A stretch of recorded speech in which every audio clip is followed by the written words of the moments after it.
day for me Good to. morning, Harris County, and welcome to today's homegrown lecture. We apologize for the delay in the start. We had some minor technical difficulties, but I think we've got them figured out now. So today is August 4th, and our topic today is going to be safety in the home garden, which will be presented by Shannon Dietz. Next month, don't forget, September 1st, will be all about mint, presented by Brandy Keller. And don't forget about our podcast. Episode 15 just dropped, and Brandy talks with the person we work with over at the Harris County Public Library System. The Master Gardeners do a lot of presentations with him, and it's great to see how the educational outreach meshes and works together real well between the two companies. Without any further ado, I'm going to stop sharing my screen, and I am going to toss it over to Shannon. I'm waiting to see his content come up.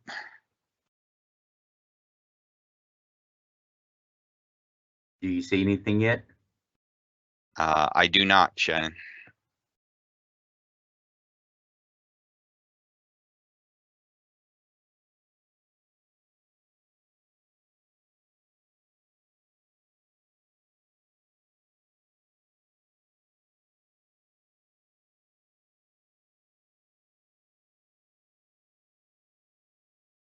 We're still here, folks. Hang on.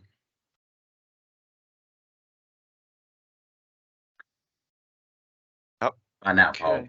Okay, it's there now. Okay, Shannon, Okay. it is all yours. All right. Thank you, Paul. I appreciate your patience, and thank you, everybody out at home and wherever you're watching from. I do appreciate your patience, and I can't apologize enough. But we're going to go ahead and get started into this, guys. So my name is Shannon Dietz. I'm the County Ag and Natural Resources Agent with Texas A&M AgriLife Extension based here in Harris County. I do a lot of in-person stuff, a lot better than technical stuff, obviously, as you can see. So we're going to get right into this. This is a really good topic today, and it's very timely. So we're going to be talking about practicing safety in your home and garden for your family and pets. And with that being said, we're going to talk about some of these important topics today. And like I said, everybody is really outside right now. Summer is usually a really good time where people are doing yard work and everything. Obviously, not because of the heat or the drought or anything like that, but people like to get out. And so some of the topics we're going to be talking about today is we're going to be talking about safety tips when using power tools. Everybody's usually got one or two power tools in their garage or backyard shed or something like that. And hopefully everybody's read the information on them, but we're going to talk a little bit more about that. We're also going to talk about some poisonous plants in your yard that you might or might not be aware of. And then we don't want to forget our four-legged friends, our protecting pets in our home and yards. With that, we're going to spend a little bit more time than any of the other areas on pesticide safety because we do get a lot of calls into our office on this particular topic. And this is something you really, really don't want to play around with. And it ranks right up there with using power tools and everything as far as danger to yourself and your family. And then we're going to talk a little bit about general garden safety. So we're going to jump right into this. Like I said, when using power tools, guys, this is just a couple pictures of some of the implements that people usually have in their garage, like I said, or their garden sheds. Power tools have really become popular over the last couple of years. Manufacturers have really developed a lot more ergonomic, user-friendly power tools and stuff like that.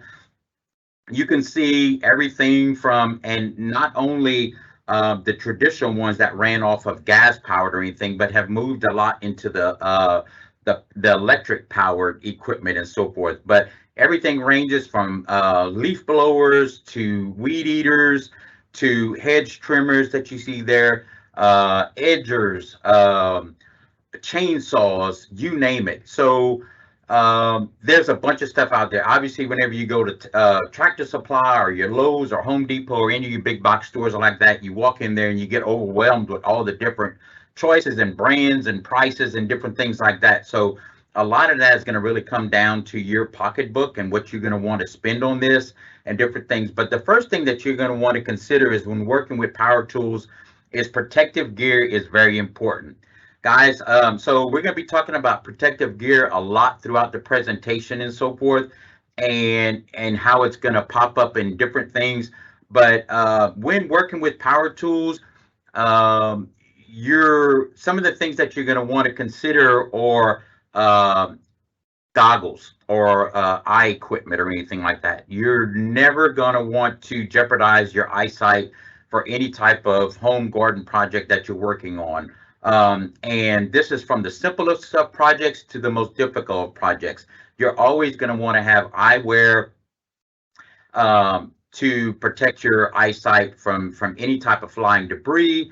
A lot of times it doesn't even have to be debris. It can be stuff as far as like very minute particles, like from sand or dust or dirt or anything that are flying in the air. And whenever you're using a power tool, it whips up this wind and everything.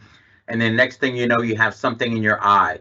But if you're wearing the protective eye wearing goggles, that will help you out with that. You always usually want to wear closed-toe shoes or steel-toe boots or any type of outdoor boot, and long pants. That'll protect your skin from any cuts or abrasions or anything like that. Obviously, it might seem a little excessive if you're wearing boots or anything when you're talking about like using a chainsaw or anything, but keeping your eyes, your toes, any of your extremities safe is going to be a top priority for you. So you're going to want to use the right power tool for the job. And what we mean by this is obviously, if you have a couple hedges in your front yard and you don't have like a lot, is it really going to justify the purchase of a hedge trimmer when you can get something done with manual shears or something like that? If it's a small job, you might not want to put the expense out there, and that's why I say it's best to compare for the size of the job and so forth like that. If you're going to be using a chainsaw, they have different styles and different sizes of chainsaws and so forth. So if you're going to be talking about like small limbs and twigs and so forth like that, you might want to look into a pruner or a hand pruner or something like that, or a lopper or something like that, as opposed to a chainsaw. And again, you can get the smaller versions of the chainsaw all the way up to the larger versions that'll actually take down a tree. You never want to modify power tools, and a lot of times you'll see this when it comes to things as far as lawnmowers and so forth. I'll see a lot of people cutting grass and so forth, and they take off the safety guard for the mower deck, where the grass doesn't get clumped up or something like that. If they don't have a weed or a thatch attachment to it or something, or a basket that'll catch that extra grass and so forth. So you never want to modify power tools, whether it be hand, like weed eaters and different things, or lawnmowers. You're always going to want to perform regular maintenance on the tools, and this serves two very specific objectives. So regular maintenance is you're gonna get more years out of your power tool equipment and so forth, and then it's also going to help you keep up with not having to bring your equipment into the mechanic shop year after year after year. So if you're a handy kind of guy or woman and you like working on your power tools and stuff like that, a lot of this information can be found in the user's guide, the owner's manual and stuff. And then a lot of this, guys, is really just simple stuff as far as like changing the oil, changing the air filter. If you're working in an environment that has a lot of dust and debris kicked up and everything like that, that air filter is going to become a lot more clogged than if it would be in just a regular environment. And that air filter, when it gets clogged, is going to cause some stuttering in the power and so forth like that. You're not going to have that constant power being provided and different things like that. So you're also going to you want to use the correct ratio of gas, or if there is for like your two-stroke engines or stuff like that, you're going to want to use that amendment to go with the gas and everything. So make sure that you read the owner's manual and that you're fully aware of what you need to be doing to extend the life of your power tools, because they are not cheap, guys, as you obviously have seen. Always be aware of your surroundings. When you're working with power tools and everything, especially if it's something like a chainsaw, you're always going to want to have tandem or working partners or something like that. You're going to want to have somebody on hand in case some type of accident happens. You're not going to want to have them standing right by you, but somewhere near that, if an accident does happen, they can call 911 or they can get you immediate assistance if need be until the appropriate personnel get there and so forth. So always be aware of your surroundings. Power lines, very important, guys, especially if you're doing any type of tree trimming or any type of bushes that might come anywhere close to power lines, or if you're digging and there might be underground wires, and there's a number, I think it's 211, to call for any type of digging, that you contact the appropriate agency, that you don't hit a water line or hit any type of cable lines and everything like that, because it's either going to be overhead or it's going to be underground. We already talked about reading the owner's manual. These have gotten to be pretty simplistic, pretty user-friendly. At one time, it almost took an engineer to read some of the owner's manuals. But depending on the complexity of the machine that you're working with, a lot of times you can usually get through it. They've made them where they're not as many pages. They've gotten to be very, very descriptive in the instructions and so forth. And if you ever lose your owner's manual, usually if you keep or if you have the brand and the item number and everything, you can go on and Google and usually get a printable version of the owner's manual, or you can read about it online. And then lastly, you're going to want to store your items safely, whether that be in the garage, like I said, or if you have a garden shed in the backyard or something like that. You're not just going to want to go in there and put them all on the floor on top of one another. If you can, rig up some type of system where your machinery like that has handles, whether it be your weed trimmers or your edges or different things like that that have long arms to them and everything, those can be hung up. And you obviously want to have the motor and the gas and everything up at the top hanging. And you're not going to want to invert it or anything, because then that's when you're going to expose like leakage. Your seals are going to become more they're going to break down a lot easier and so forth. So make sure you're storing them in the proper method and the proper way that you would see them hung in the department stores and everything. So when we talk about power tools, we're going to talk a little bit about Q&A, question and answers and so forth. And this is a good point, like Paul, if anybody has questions or anything after we finish these, if anybody has any questions about power tools specifically, we can talk about it then. But the first one that usually people ask is it safe to use electrical power tools? Yes. If you acquaint yourself to the power tool, you, like I said, you go through the checklist, you make sure that you're not using a smaller chainsaw that is meant to handle small limbs and branches and so forth like this on a 10-inch diameter tree or anything, because you will either you will, first of all, you'll ruin the equipment that you're using, and then that won't be able to be fixed. The blades will become dull and it'll probably burn up because the job is too big for it. And then you're also going to ruin or score the tree or whatever that you're working on because you're not doing the job right and so forth. So definitely they are safe to use within certain instances. Are they safe to use in the rain? Big no there. Okay, a lot of these tools are not rated for during weather events or anything like that. And this especially comes into play whenever we have tropical storms down here, hurricanes and different things like that. So a lot of the power tools come out when we have those type of events down here, but you want to make sure that when you get these tools out of your shed or your garage or whatever, if you have trees and limbs down and different things like that, again, you're going to want to be aware of your surroundings for power lines and different things like that. But once all that's clear and everything, um, you just make sure that it's a dry environment. There's no rain in the forecast or anything like that, and you'll be good to go. And then another question is, do extension cords reduce the power of your equipment? They do not reduce the power of your equipment as long as you use the correct extension cord.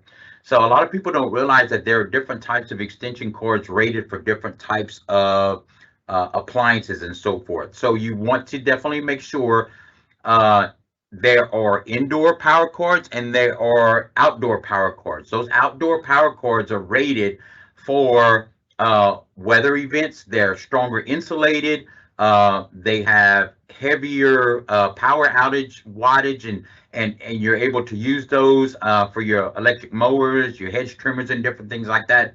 So make sure you don't ever use and vice versa. You wouldn't want to use an outdoor power cord for an indoor, like a lamp or something like that. And you definitely don't want to use a lamp power cord for your outdoor electrical equipment or anything like that, because they definitely will not mesh, and you're going to have problems there that's going to bring that on.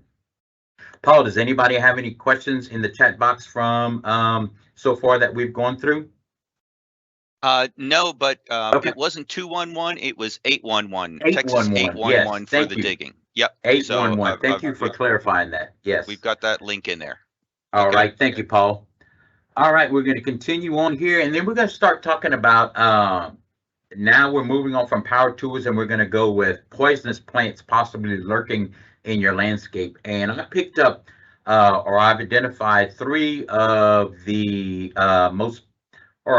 and when we say poisonous plants, guys, so there is a part about this that I guess kind of like a misnomer or misleading. The plants themselves usually aren't poisonous. It's the sap, if you will, the sticky substance that the plants, whenever you come across these plants and they, whether you just brush up against them or you actually physically touch them or you step on them or something like that, there is a chemical compound called urushiol, or URUSHIOL. And like I said, it sticks within minutes, so you don't have to spend a lot of time around it. And this is the substance that actually causes the rashes and blisters and so forth. So a lot of people are very, very allergic to it, highly sensitive to it. And I will tell you right now, if with any of these plants that we're talking about, if you ever have any severe symptoms, you don't want to put off going to an emergency clinic, a walk-in clinic, especially if you get it around your eyes, around your mouth, any of your extremities or anything like that, and it becomes very severe. So the first one we're going to talk about, and the one that we identified, is poison oak. And you see the picture there. It's a very similar plant that looks just like an oak leaf. It does come usually in threes, but it can come in multiples of 3, 4s, and 5s and so forth. So don't let the 3 leaves there lead you to think that they all come in 3s.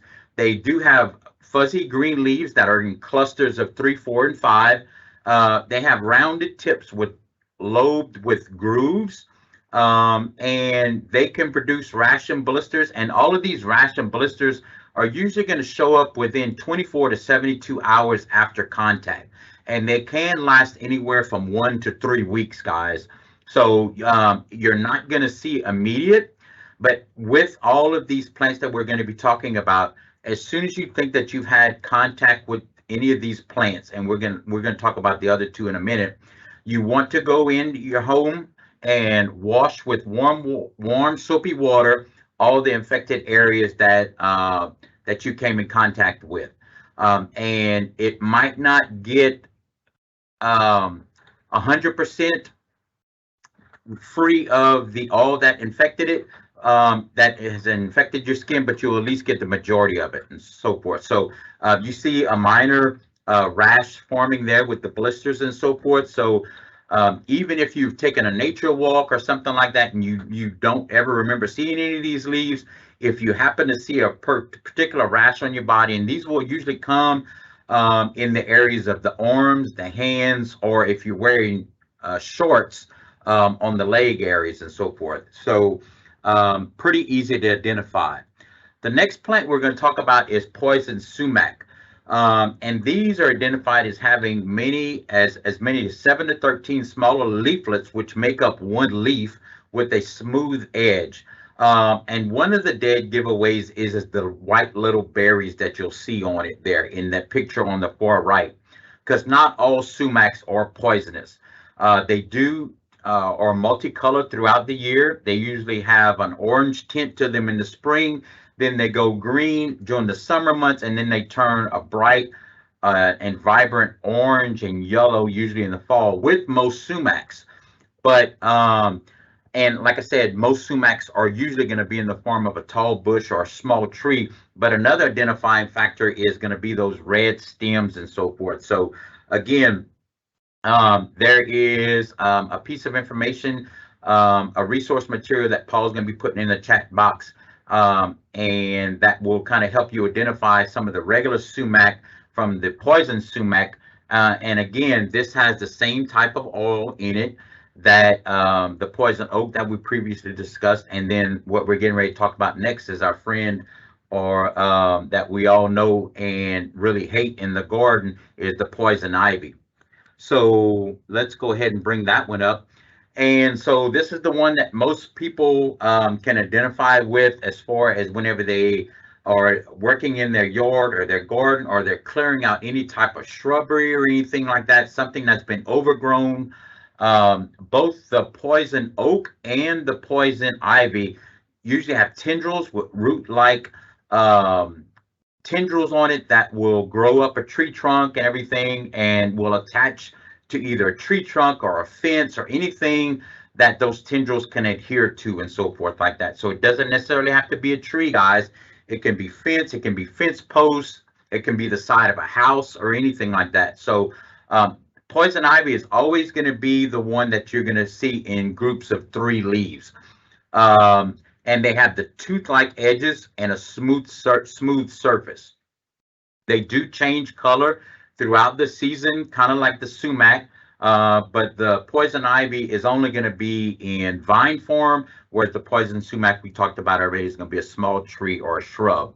And we talked about the vine-like rooting tendrils. Again,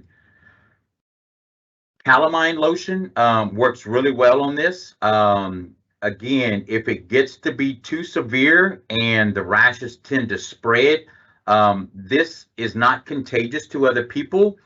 Even at the blistering stage, the only way that you can get it is actually when you come in contact with this particular oil, which is the Rushol, Urushhiol,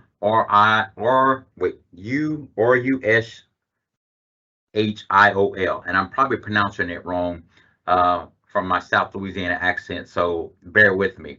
But if you type that in and you do a Google search on it, there's a wealth of information that you can come up and find out information on that, especially if you're prone to any of that, or if you're highly allergic to a lot of things on the outside with plants and everything, you're definitely going to want to find out a lot more about that.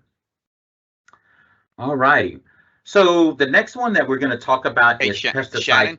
Yes. Before you get, since you're changing gears here, I got a question here for you, since Yeah. about the poisonous plants. And so the question is, how would you differentiate, or what are some of the easiest signs to be able to tell whether it's poison ivy or poison oak? So poison ivy is going to have a little bit more color change. And then, so the poison ivy, remember, is going to always be in leaves of 3, and it's going to have a sawtooth edge to it, and it's going to be a narrower leaf. The poison oak is going to be more of a rounded lobe leaf, and it's going to have a fuzzy texture to the top. So they're pretty easy to distinguish from one another. The poison oak will pretty much stay green the whole time, as opposed to the color differentiation on the poison ivy. And like I said, we talked about the poison oak. If it can come in leaflets of 3, 4, and 5, whereas the poison ivy is always going to be in 3, and the main thing is going to be those margins. The poison ivy is going to have that rugged saw-like or sawtooth kind of edges, as opposed to the poison oak is going to be the rounded, smooth edges. Okay, thank you. All right. So the next one we're going to spend a little bit more time on, guys, and we get a lot of calls on this, whether it be myself or Paul or Brandy, anybody in the A&R department here, is pesticide safety. And this is something I'm going to spend a little bit more time on, because this is something that nowadays the big box stores has pesticides for everything that you can imagine. Pesticides, and this goes to insecticides, different things like that. So we're not just talking about, we can talk about ant poison, we can talk about, the granular type, we can talk about the liquid type and different things like that. So we could all actually make a whole presentation just on pesticide safety. And we actually do. Texas A&M's role with that, if you are looking to apply pesticides on other people's lands, or if you need to buy restricted pesticide, if, say, for example, you have a farm or a pasture outside of Harris County, and you go out there and you do work on it, and you need to get to a restricted pesticide that you need a pesticide applicator license on, we can actually help you get started with the process here. The process it's a joint cooperation between Texas A&M AgriLife Extension and Texas Department of Agriculture, the TDA. TDA is actually the licensing group of that. You get started with the process where we introduce you to the safety practices, what you need to do as far as record keeping, the fees on this, what you need to do as far as CEUs, continuing education units, to be able to keep up your license, because you do need to go to a certain amount of CEU classes each and every year, and we provide those. So if it's something that you want to get more information on as far as becoming a private applicator, and being able to purchase those over the counter, or if you're going to spray a neighbor's yard or anything like that, you will need to get a pesticide applicator license. But as far as the regular homeowner, we're going to talk a little bit today about, like, is a pesticide always necessary? It's so easy now to run to the big box stores and just go through and kind of read some labels, and they're very graphic. They like to put a lot of colorful pictures on there with insects and diseases and plants and different things like that. But you really have to do some homework as far as what's going to be required for your specific treatment. And is it always necessary? Does it justify the means and the ends and so forth? You're going to always want to have the right, choose the right one for the right job. Obviously, you're not going to want to sprinkle any type of ant poison at the base of a plant to kill a poison ivy or anything like that. You're going to want to look for a liquid form of an pesticide that is going to be specifically geared towards poison ivy, and so forth. So you're going to want to choose the right pesticide for the right job. Always, always, always, this is the one, if you don't remember anything else from this presentation, is always read and follow label directions. We preach and talk about this the whole way down.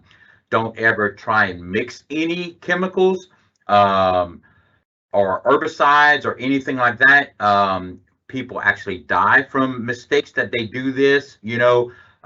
Don't be a statistic, guys. Make sure that you, again, read and follow the label directions and only use it on those particular items that have been identified on what it can actually help you control and or eliminate. All right. You're always going to have special precautions when using pesticides, and we're going to talk a little bit about that a little bit further on. Proper disposal of pesticides.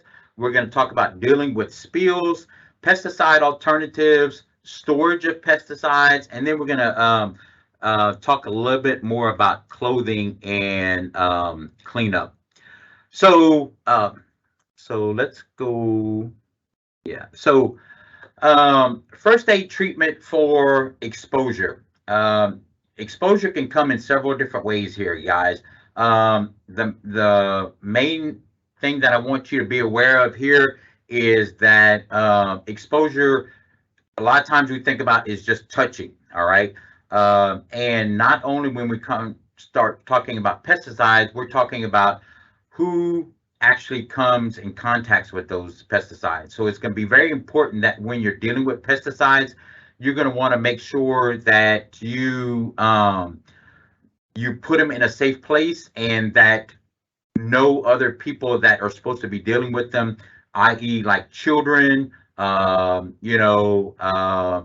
anybody or livestock or any pets or anything can actually get to them, whether they be in a closed and locked locker or in a special room in a garage or your garden shed or something like that. You're definitely going to want to keep them out of hand for anybody else. So you can come into contact with your skin, the eye, inhalation, and ingestion. One of the things about, say, for example, I forgot to mention, when you are clearing out, we talked about the poisonous plants, the poison oak, the poison sumac, and the poison ivy. Say, for example, you start you spraying these and you're getting rid of them as what the label recommendations are, and you have gloves on and you have long sleeves on, you have pants and everything, and you're doing everything right, and then you start having all these dead plants and everything. You have a whole bunch of poison ivy and stuff, and poison sumac that you've cut down, and then you're going to make a burn pile. All right, and you're not necessarily in Harris County, but you're out in a rural area and so forth, and you have an enclosed burn area. When you start burning that, even though you didn't come in first contact with that, where you brushed up against those because you had the gloves and everything on, once those plants starts burning, that chemical release in those plants starts releasing into the air. So if you're standing next to the burn pit and so forth, that's how you get that inhalation. All right, and it can be just as bad as, like, if not worse, because you're taking it into your lungs where it's never supposed to be in the first place, where you had that skin contact where you can see the rashes and the blisters and everything being exposed that way. Now you have it in your lungs. So that's a whole nother problem that you have to deal with. So you're going to want to check with shortness of breath. You're going to check with like nausea if you start throwing up and different things like that. Those are all could be signs of inhalation from those chemicals, and that chemical urushiol that is released in the air, and you're starting to breathe that in. Ingestion, we hear about this a lot of times, guys. People that get an exposure, usually these are younger children that get into a garage and they're playing around, and they see all these containers in there, and they're thinking, oh, well, let's just, play shop and stuff like that, and start opening up containers and stuff and start mixing it. And then if there's no supervision, next thing you know, you start going looking for your kids and you can't find them, and they're, they've gotten ill, and they're in the house, and you start asking questions, and they said, well, I was playing in the garage and I saw, these containers. And then, so you would definitely want to, in the case of a child with any type of ingestion, or your pet too, you would want to bring your pet to a vet right away, because a lot of times these chemicals, whenever they're ingested, it's not best if you actually regurgitate them, if you throw them up or anything like that. There's different ways, and that's very important why you need to call the Texas Poison Center Network as soon as possible that you think there's been any type of exposure or ingestion or inhalation or anything like that. These are specialists on the other end of the line that they'll tell you, they'll ask you what the chemical is that you're dealing with, and they can pull it up in their system, and they'll tell you what the proper steps are in order to get better, whether it be rush to the nearest urgent care kind of type thing. And again, guys, don't go by the old wives' tales about like the drinking the milk and all that stuff. Make sure you call the number. All right, these are specialists that work. These are doctors and nurses and different things like that. You don't want to lose a life or anything because you did not follow proper methods in order to get that fixed. All right. And so again, talking about avoiding exposure to pesticides with protective clothing, and you can see the diagram we have here, the little flyer, and it kind of starts from top to bottom and talks about the importance of some of the things that you need to wear in order to keep the toxicity level low to the person applying the chemical and so forth. And this goes to general garden safety as well and stuff like that. So sun exposure, we're going to talk about a little bit about that. That's where we're talking about the hat and everything. But you should always, when working with pesticides, always wear long sleeves and pants. You're going to want to wash contaminated clothing separate from other clothes. Very important, guys. If you use a pair of overalls or a particular set of boots or something like that, you're going to want to have a safe cleaning area, whether you store those until you have a couple of different things.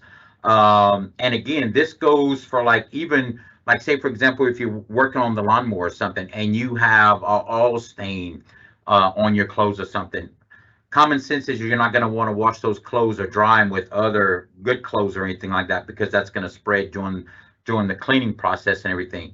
But keep that in mind.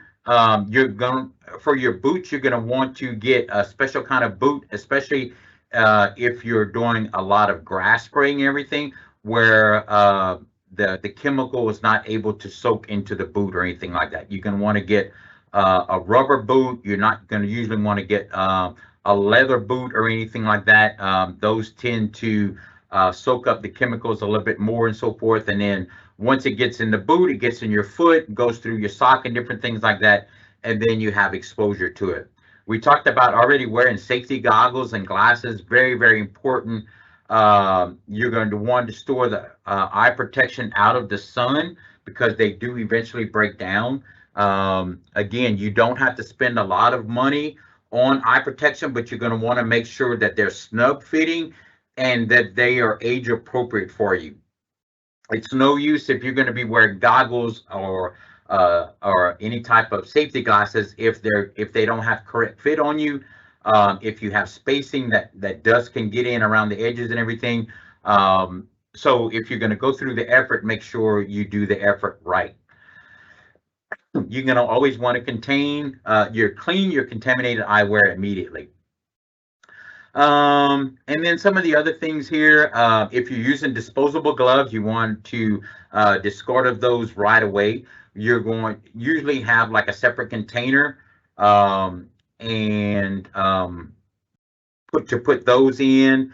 Again, we already talked about the closed-toe shoe with socks. You're not going to want to go out there in flip-flops or anything like that because that's direct contact with any type of exposure that you're laying down. And easy to clean shoes can limit residue transfer and so forth. So we always want to practice safety first. So gardening safety 101. Let's talk about being sun smart in the garden. You are going to, obviously, with the sun the way it is now, the heat that we're doing, that we're going through right now, typical Texas southern summer. You're going to want to wear, again, long sleeve shirts to keep from exposure for the sun, for skin cancer, carcinogens, anything like that. You're going to want to wear a large brim straw hat, something that's going to be cool, something that's going to be breathable for the air to go in, that you're not going to get overheated from your head down and so forth.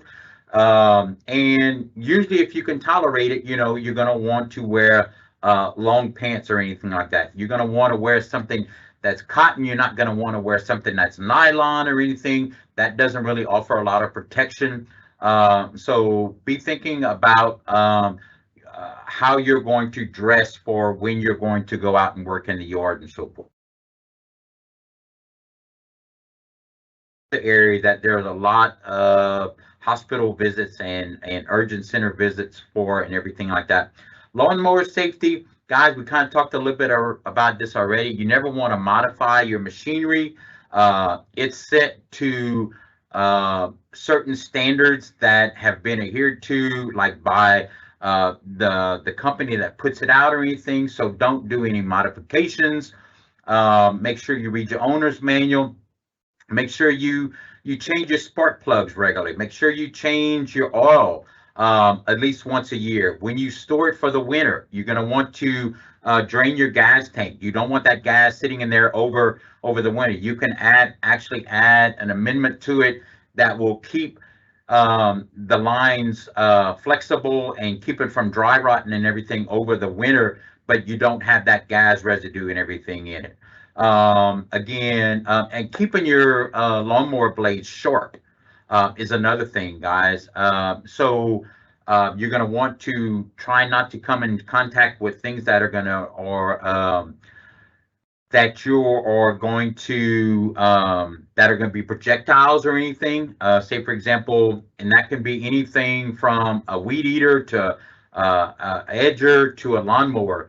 Any type of rocks, any type of twigs or anything, when you actually hit those, tests have been shown that those projectiles come out of those lawnmowers and everything about 200 miles an hour.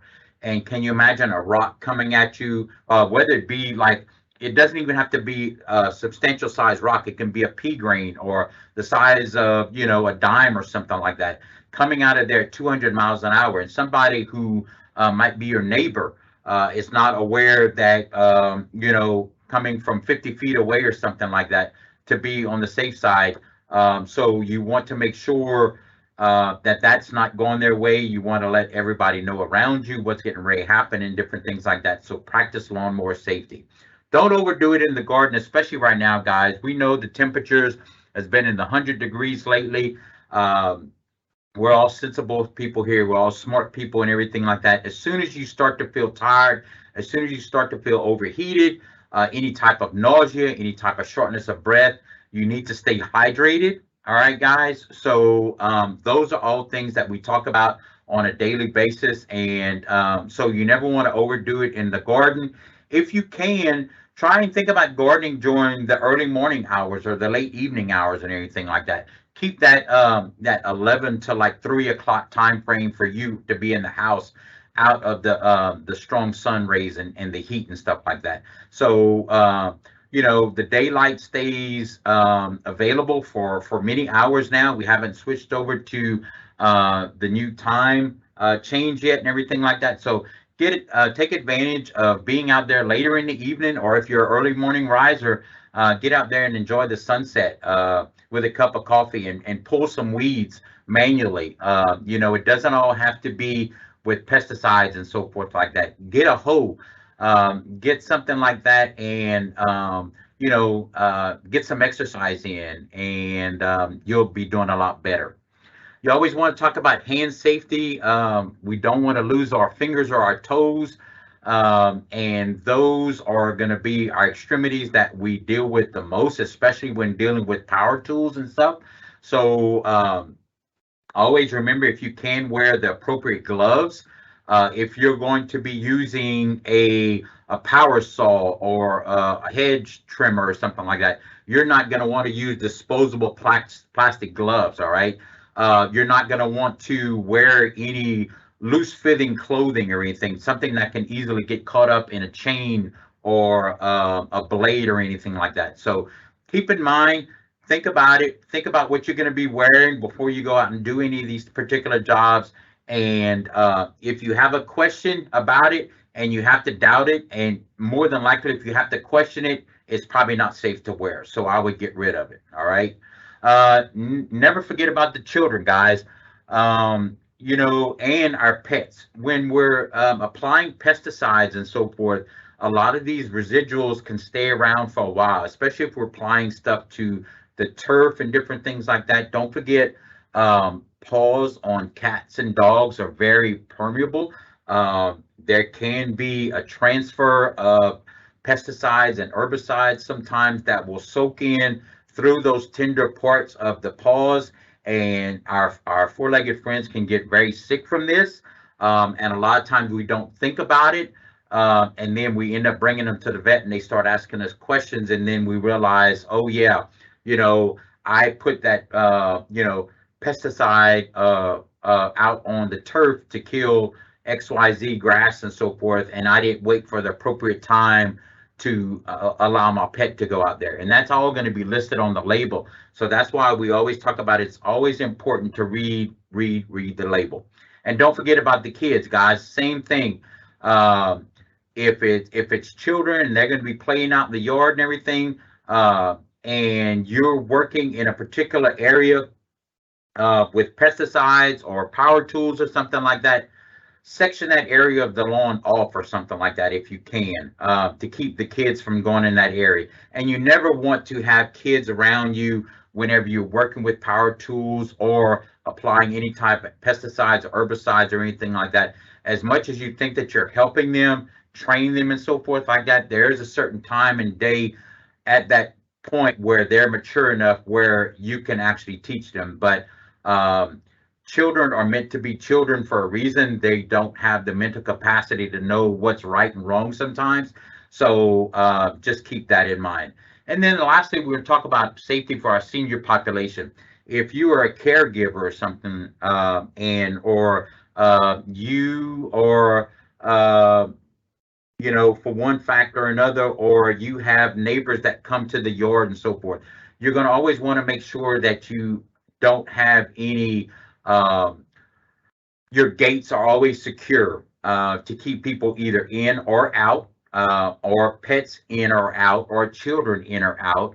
You're never going to want to have any type of just wood lying around where people can trip over. You're never, if you're dealing with electrical cords and you're working with, say, for example, an electrical weed eater or something like that, you're going to want to be very careful because you can accidentally trip over the cord yourself, much less anybody walking by that can trip over it or anything like that. So just keep in mind, and again, always have a game plan for how you're going to approach a particular situation when you come up to that. Just a couple of things here. We're getting ready to wrap this up. I know we've all seen this before. Follow simple strategies when lifting, reaching, or kneeling down to help decrease pain and prevent injuries. And unfortunately, we don't ever think about the pain or the injuries until after the fact. And you can see here, we've all been told, especially like lifting, let your legs and your rear end muscles do the lifting, not your back. We always hear people with pulled muscles. I'm sure many of you have had pulled muscles because you tried to do a job, and I have quickly and not thought about it before, and you don't lift the correct way. Reaching, you always use a ladder to stay at the level of your work. Don't go super high with the ladders. That's an area that we didn't really talk about, but there are extension ladders that can go up to 10, 15, 20 feet now in the trees. If you're going to be doing any type of, or you want to take care of any high limbs and trees, call an arborist, guys. These are guys who are bonded, who work in this particular industry all the time. They know the safety protocols. They know how to do this correctly and everything. And I'm not saying that You won't do it, but if your budget allows for it, I would let somebody else do it and save yourself the headache of getting that done yourself. And then lastly, kneeling. Move close to your work so that you're not stretching or straining your back as always. Always work, face your work without twisting. Again, a lot of this stuff is dealing with your back, lower back muscle area and so forth like that. You can see. So, a lot of us when we were younger, think we were invincible to everything.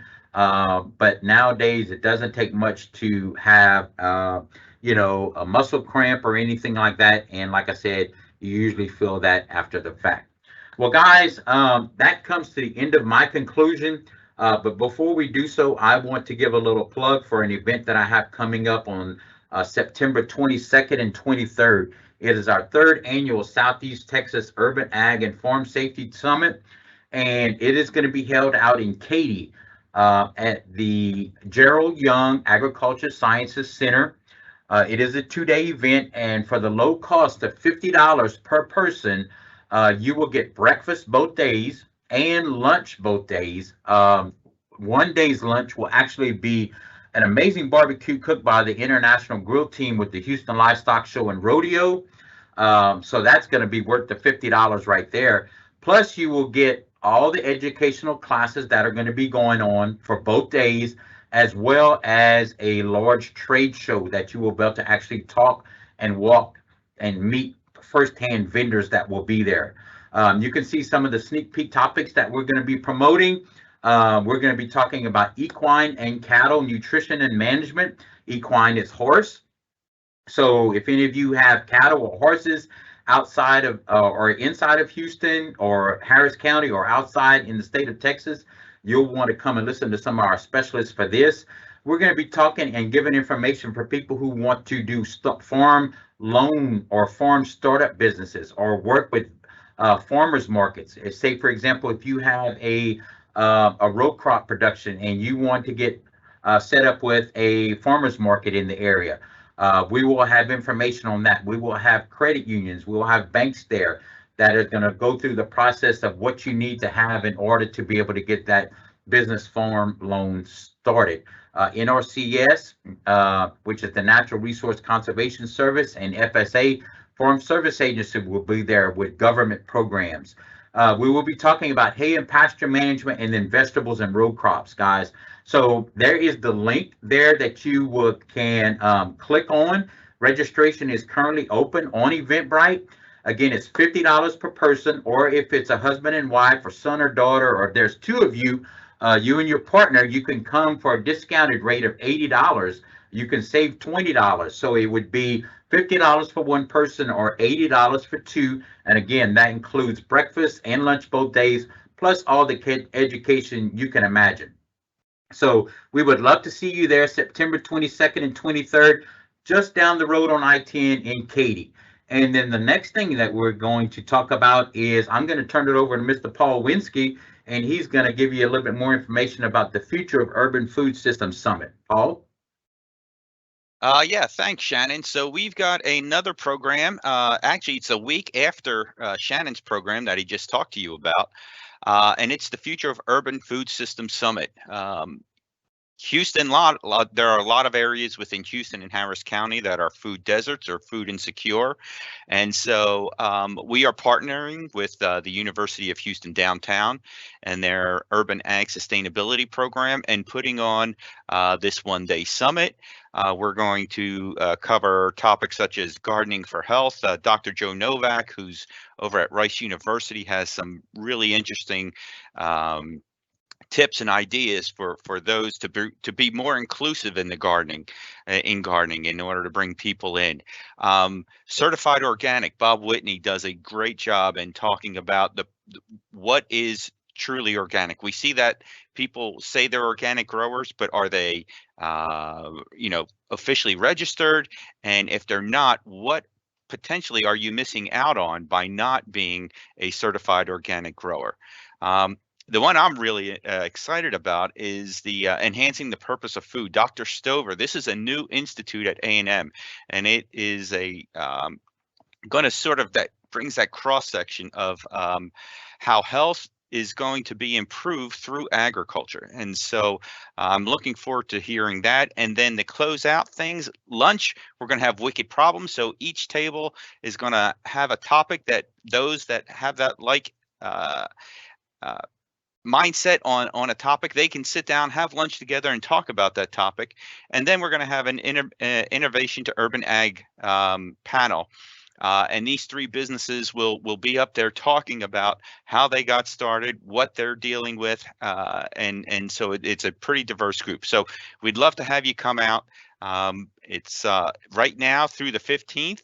It is $10 off, so you can save some money. Lunch is included. And we've had this is the first time in 2 years that we're having it again in person. So we're looking forward to that. So it is at University Houston downtown, a beautiful building, beautiful venue. And we hope you can make it. So with that, I hope you enjoyed today's program. We will be back next month with All About Mint and Brandy Keller. So thank you for your time and have a great rest of the day. Thank you, everyone. I apologize again for the delay in getting started, and but thank you for your patience. And if there's ever anything I can do, feel free to reach out. Thank you, Paul.